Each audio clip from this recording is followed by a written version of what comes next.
Langue de vipère, préfère les mots de perles et des diamants.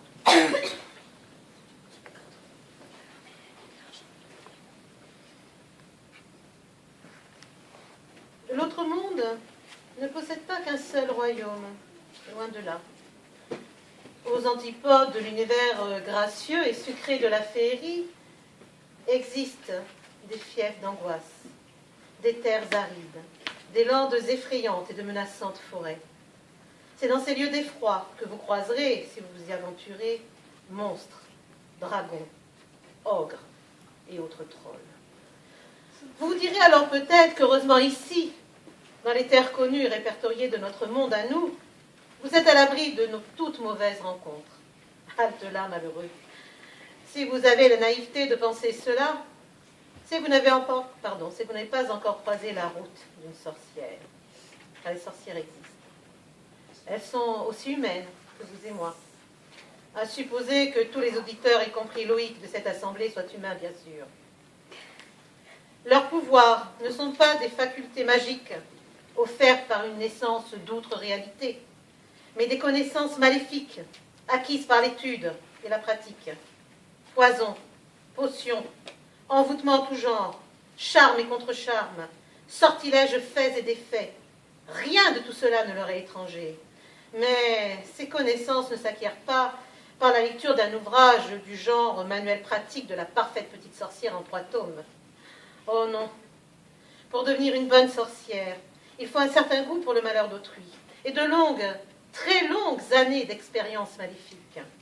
Voilà pourquoi, à quelques exceptions près, les sorcières sont de vieilles femmes à l'apparence délabrée.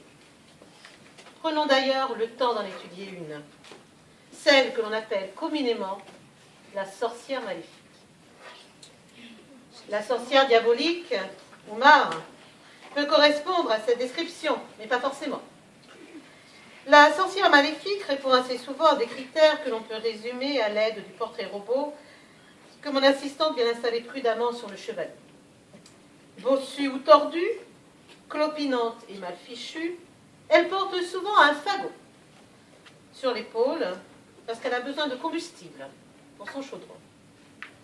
Mains arthritiques et ongles sales, elle évite de les laver pour atteindre sa victime à coup sûr. Si le sort ne fonctionne pas, il reste toujours les bactéries et les microbes pour en venir à bout.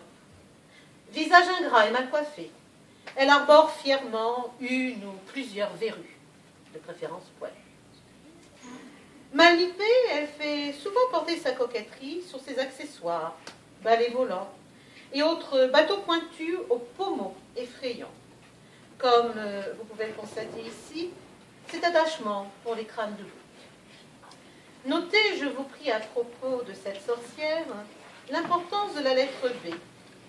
Elle désigne, à presque coup sûr, une sorcière. Voyez.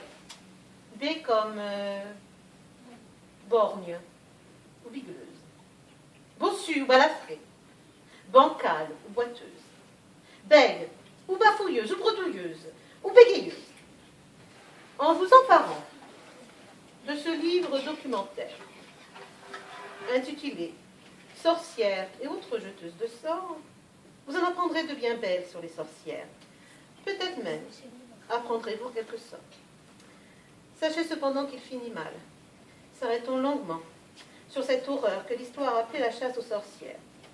Je ne vous cacherai pas que ces pages m'ont profondément émue, touchée. Peut-être parce que mon nom, à moi, commence aussi par un